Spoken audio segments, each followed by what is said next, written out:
hanging out with one of the two people in this pit area that I could say I was on the track with and raced with, although I didn't actually race Stephen Denton. I never actually passed him on the track, so he's always got that one on me. Haven't seen you in a while. You haven't been out much. How have you been?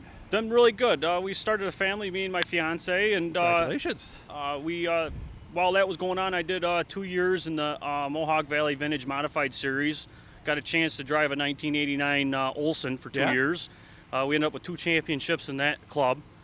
And then I decided to get back in my old girl and race a more modern race car. Gotcha. Okay, have you been doing much road racing?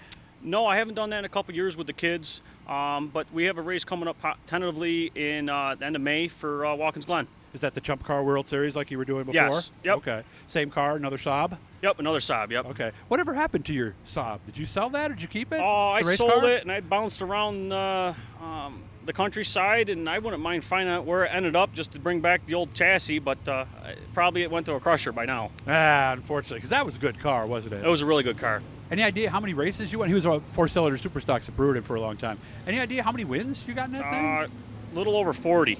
Okay, I was going to say at least dozens. And that was in like a 3.5, 4 year period. Yeah, it wasn't long, right? Nope. You know it. So, any one race stick out in that four-cylinder? Because I mean, when you look back at it, look at some of the people who were racing back then. That was the who's who of four-cylinder racing. That was 2011, and my brain's a little foggy, so it's kind of hard to bring up those memories unless you're watching old footage, this and that.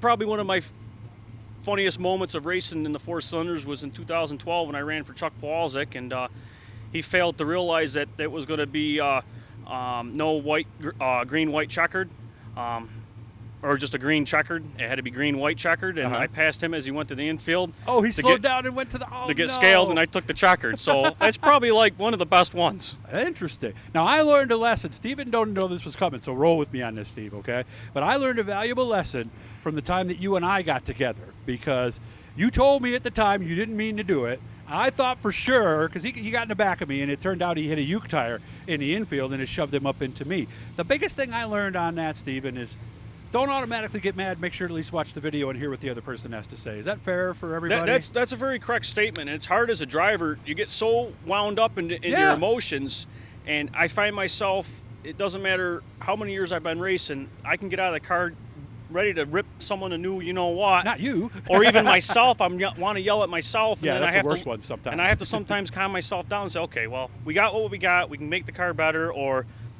let's figure out why it happened, how it happened, and if you did get turned around by somebody else, maybe it wasn't their fault. So right. Yeah, but it's a lesson. It's because I felt bad because I went on Facebook and ran it all week long, and I'm the #1 guy who tells everybody else not to do that. But I got to give you credit for not engaging me, because you knew what happened and you knew I was eventually going to find out. Is that pretty much about what you were thinking? Well, I mean, in the long run, sometimes it's just better to let things settle down and shake hands a few weeks later. Yeah. I think we shook hands the next Friday, I think, because I had to walk over to you and go, hey, man, I'm sorry. I saw what happened. And it's tough to eat crow sometimes, isn't it? But you have to, yep, right? Exactly, yep. All right. But that was a good time. And I caught him. I started to catch him one time. I remember I got up to second. I started to catch him, and I got excited. And then I drove the next corner and bounced it off the wall. So never actually got by him. So I hope you have fun, man. Seriously. Yep. And I'm so happy that things are going well. We got a boy and a girl, do we? Yep. Okay. Yep. And you say Genesee, and what was the other one? Blue Moon. Blue Moon. So, hey, have one for me next time, although be careful afterwards. Okay? 'Cause now you know what can happen. So, seriously, though, Steven, I appreciate everything from a few years ago. I learned a lot by racing you. So, I wish you all the best. Hope you have fun tonight, guys. Thank you, Doug. Thank you.